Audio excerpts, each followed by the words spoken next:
오늘은 사무엘상 31장의 말씀을 묵상합니다. 이 세상에 하나님 없이 사는 사람이 있습니다. 하나님을 믿다가 타락하는 사람도 있습니다. 믿는다고 하면서 하나님께 불순종하며 사는 사람도 있습니다. 성경에 사울은 왕이 되자 하나님의 법을 어깁니다. 하나님께 불순종합니다. 믿음을 버립니다. 후에는 하나님까지 버립니다. 하나님도 그를 버렸습니다. 결국 사울은 망합니다. 먼저 사울 왕은 하나님의 법을 지키지 않았습니다. 사울 왕은 제사장만이 할 수 있는 번제와 화목제를 드리는 죄를 범합니다. 사울은 자기가 왕이니까 여호와의 명령을 무시하고 제사장을 무시해도 되는 줄 착각하고 제사를 드립니다. 그래서 하나님은 사울 왕의 나라가 길지 못하고 여호와께서 마음에 맞는 사람을 구하여 지도자로 삼으신다고 선언하셨습니다. 이것은 첫 번째 레드카드였습니다. 그러면 즉시 하나님께 회개하고 용서를 구해야 합니다. 그러나 그는 회개하지 않았습니다. 지금도 하나님의 법을 어기고 사는 무니뿐인 교인이 있습니다. 하나님의 경고를 받는 교인이 있습니다. 그런데도 회개하지 않고 사는 교인들이 있습니다. 그러면 안 됩니다. 아말렉을 멸하지 않았습니다. 사울 왕은 아말렉의 침략을 받고 전쟁에 나갑니다. 하나님이 아말렉을 이기게 해줄 테니 생명 있는 것은 다 멸하라고 강하게 명령하셨습니다. 그러나 사울은 재물에 욕심을 내어 아각 왕과 소와 양떼들을 죽이지 않고 몰래 숨겨가지고 돌아옵니다. 이때에도 하나님께 불순종해서 하나님이 사울 왕을 버린다고 선언하셨습니다. 이것은 두 번째 레드카드였습니다. 무서운 경고요 강한 질책이었습니다. 그런데도 사울은 회개하지 않습니다.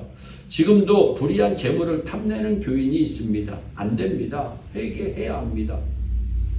또한 이 사무엘상 28장의 말씀을 보면 엔돌의 무당을 찾아갑니다. 사울 왕은 블레셋이 쳐들어오자 무서워 떨며 접심녀를 찾아갑니다. 그는 완전히 하나님을 버리고 우상에게로 갑니다. 사울은 불신앙의 무서운 죄를 범합니다. 사울 왕은 점점 더 불신앙의 악한 길로 떨어집니다. 하나님을 버리고 미신의 길로 망하는 길로 갑니다. 결국 하나님은 사울과 아들들과 군대를 블레셋 손에 망하게 하신다고 선언하십니다. 이 말씀이 얼마나 무서운 말씀입니까? 그러면 즉시 회개하고 용서를 구해야 하는데 사울은 이를 악물고 버티다 망합니다. 또한 사울 왕은 의로운 다윗을 죽이려고 합니다. 사울은 그토록 자기와 나라에 충성하고 진실한 하나님의 사람 다윗을 시기하고 미워하여 죽이려고 합니다. 그러나 다윗은 사울 왕이 하나님께 기름 부음 받은 사람이기 때문에 그를 가까이에서 죽일 수 있는 기회가 여러 번 있었지만 죽이지 않았습니다. 그를 죽일 마음이 없음을 증명하기 위해 다윗은 사울의 옷자락을 자릅니다. 다윗은 이런 못된 사울 왕에게 끝까지 충성합니다. 절대로 왕을 죽일 마음이 없음을 증거물을 보이면서 말합니다. 더 이상 자기를 죽이려고 추격하지 말라고 간곡히 말하기도 합니다. 다윗의 말을 듣고 사울도 다윗을 죽이려고 한 것이 잘못인 것을 알고 죽이지 않겠다고 말은 하였지만 사울의 문제점은 그때뿐이었습니다. 사울 왕은 의지가 약했습니다. 하나님을 믿지 못하고 사람을 믿지 못하고 의심합니다. 소심하고 우유부단합니다. 우리 중에도 의지가 약하고 컴플렉스가 많고 소심하고 우유부단한 사람이 있습니다. 그때뿐인 사람, 작심 삼일인 사람이 있습니다. 이런 사람은 큰 일을 못합니다. 다윗처럼 큰 마음을 가지세요. 믿음으로 열심히 사세요. 그러면 하나님께서 복을 주십니다. 인간은 때로 자기가 역사의 주인인 양 착각하고 자행자지하고 망령되이 행합니다. 그래서 죄짓고 못된 짓 하다가 마지막에 가서 망합니다. 사울이 그랬습니다. 그는 결국 비참한 최후를 맞이합니다. 사울 왕의 불법과 불신앙과 연이은 실정으로 국력까지 기울어집니다. 하나님 말씀대로 숙적 블레셋의 공격을 받고 이스라엘은 대패합니다. 사울 왕이 하나님을 버린 결과는 몰락이었습니다. 꼭 기억하세요. 하나님을 버린 자는 망합니다. 사부자가 전투에 나갔다가 전사함으로 사울의 집은 하루아침에 망합니다. 사울 왕을 패하시겠다고 하신 하나님은 말씀대로 사울을 무너뜨립니다. 사울은 하나님께서 경고하시는 레드카드를 여러 번 받았지만 대수롭지 않게 여기고 설마하다가 회개하지 않고 고집을 부리며 행하다가 결국은 망하는 인생이 되고 맙니다. 사울의 시체는 블레셋 군사에게 발각됩니다. 블레셋 군사들은 사울의 목을 베어 가져갑니다. 그리고 몸뚱아리 시체는 뱃산 성벽에 못을 박아 걸어둡니다.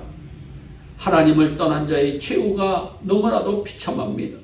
사울의 갑옷은 블레셋 우상 아스타롯의 신전으로 옮겨집니다.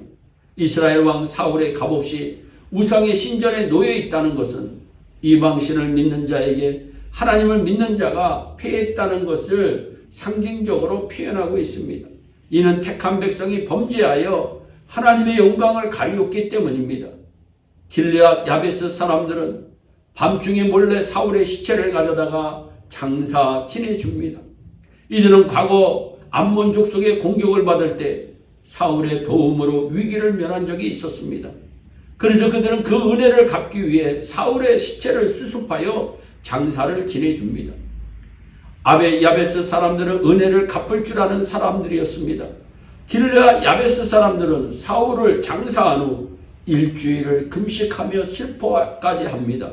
이들은 진정으로 사울의 죽음을 애도합니다. 우리는 길르앗 야베스 사람들을 통하여 이웃의 슬픔을 자신의 고통으로 알고 함께 슬퍼하며 애통할 줄 아는 신실한 신앙인의 도리를 배워야 합니다. 사울은 비참하게 일생을 마칩니다. 사울 한 사람의 영적 몰락은 그 가정과 나라까지 망하게 합니다. 사울 한 사람의 영적 몰락으로 그 가정과 나라가 망한 것을 타산지석으로 삼아 우리 모두는 하나님을 잘 믿어야 되겠습니다. 하나님의 뜻에 순종합시다. 하나님을 기쁘시게 하는 일에 앞장섭시다.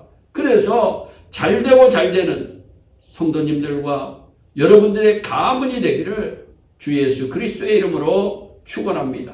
기도하겠습니다. 사랑의 하나님 참 감사합니다. 사울의 인생이 되지 말고 다윗의 인생이 될 수 있도록 복을 내려 주시옵소서. 언제나 하나님을 기쁘시게 하며 하나님의 뜻을 주차 순종하는 우리 모두가 되게 하여 주시옵소서. 잘못 행한 거 있다면 바로 회개할 줄 아는 하나님 축복의 주인공들이 되게 하여 주옵소서. 감사하고 예수님의 이름으로 기도하옵나이다. 아멘.